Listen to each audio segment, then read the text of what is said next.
This video is about, it's been a great truck. These rod ends here, if I roll it really hard, they back off these balls here that are screwed in. So I'm thinking about, running these plastic RPM flexible rod ends. Because I know I'm only running 2S with the rolls. These things will flex. And, keep it from backing off because I'm running this is how I bought the rig. I probably wouldn't have ran RPM shock towers on here.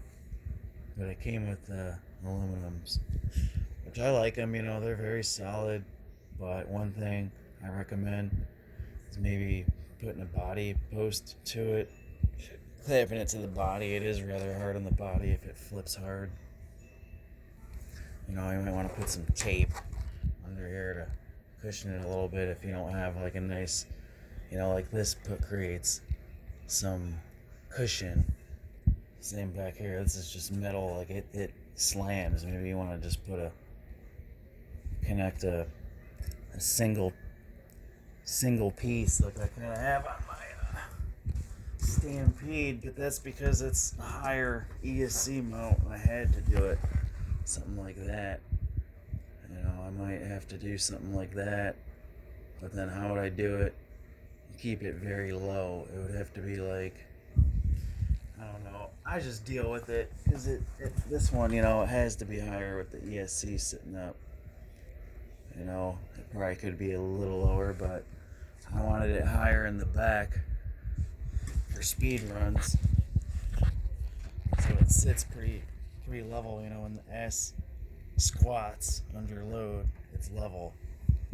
It really helps with aerodynamics. The only thing I need is that lipo-lock front splitter for this, so I don't have to use clay and weights and shit.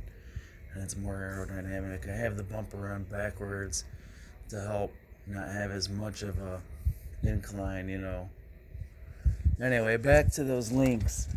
This setup is good. I'm running RPM everything, stock axles, 4S, does about 85. It's good. It's a good car. And 2S series. So it's, 4S. Hang on one sec, Lexi. I'm making a video. I'm almost done. Almost done? Yep, I'll be right out to get your drink. So yeah, with these guys, I strongly recommend these running the aluminum shock towers. You could probably get away with these if you had the RPM shock towers, but I keep having to snap these back on with pliers, and then, eventually I'm going to have to change it, and I really don't like having to take the motor out and have to reset my gear mesh and all that.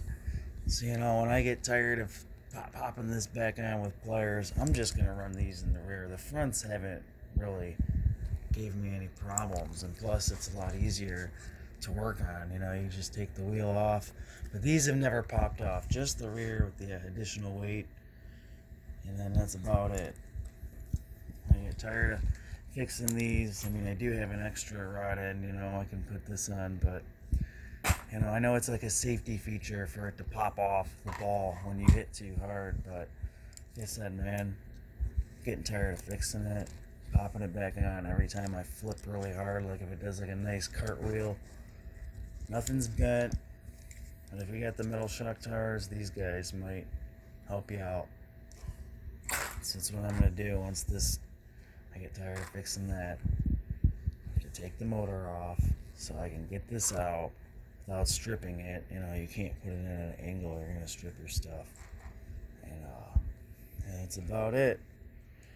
I think I have all the necessary mods for this guy. 3200 kV. Oh, thank you. And we got the front end. I like putting your stuff in this. I know, thank you. You're a sweetie. You're a sweetie. Because I wanted to make sure your racing car stuff is not lost. I'm making sure. Thank you. Oh, and lastly, I forgot to add, you need the shoulder screws with those. Really don't want it to get lost.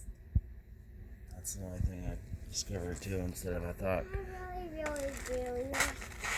that I was gonna have to pop out these little balls and put them inside of here, but no, the shoulder screws works great. But yep, thanks for watching and have a blessed day, guys. Video.